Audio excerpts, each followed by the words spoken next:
أعوذ بالله من الشيطان الرجيم بسم الله الرحمن الرحیم. تختی نمبر 14 مشق تشدید مع سکون، یعنی تختی نمبر جو 14 ہے شد والی ہے لیکن سکون کے ساتھ وقف کے ساتھ بھی اس کی مشق کی جائے گی.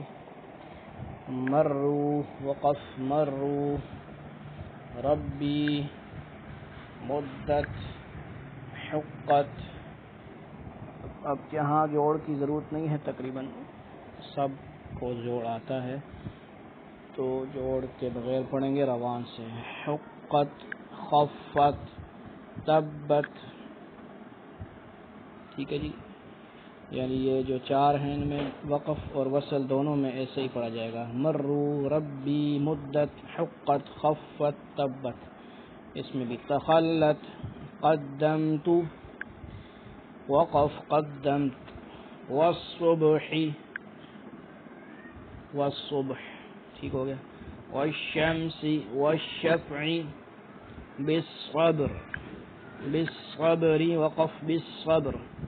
والصيف وقف والصيف. والليل والتين والزيتون.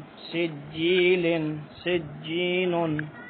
منفكين، غنہ وغیرہ کا بھی خیال کرنا ہے. منفكين فإن الجنة لحب الخير.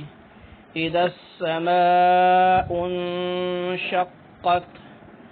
ما الطارق النجم الثاقب. من شر الوسواس الخناس. اب ہمارا قاعدہ تقریباً اختتام کے قریب ہے، تو اس قاعدے کو صحیح جوڑ کے ساتھ روان کے ساتھ پورا مہارت کے ساتھ عمدگی کے ساتھ یاد کریں. کوئی اٹکن نہ ہو، کوئی غلطی نہ ہو، جوڑ ہر جگہ آتا ہو، جوڑ میں مہارت ہو، روان میں مہارت ہو. یعنی آپ ایک آیت، ایک جو لائن ہے اس کو جوڑ کے ساتھ آپ نے پڑھ لیا تو اسی لائن کو آپ بلا جھجک بلا اٹکن جو ہے نا آپ بغیر کسی رکاوٹ کے روان کے ساتھ بھی آپ کو آنا چاہیے. تب آپ انشاءاللہ سپارے کے قابل ہو جائیں گے. اما سپارہ ہو یا پہلا سپارہ ہو، بہتر یہ ہے کہ اما سپارہ پڑھا جائے گا. تو اس میں کوئی بات ایسی مشکل نہیں ہے جو پوچھنے کی ہو، پھر بھی جو پوچھنے کی بات ہو وہ پوچھ سکتے ہیں.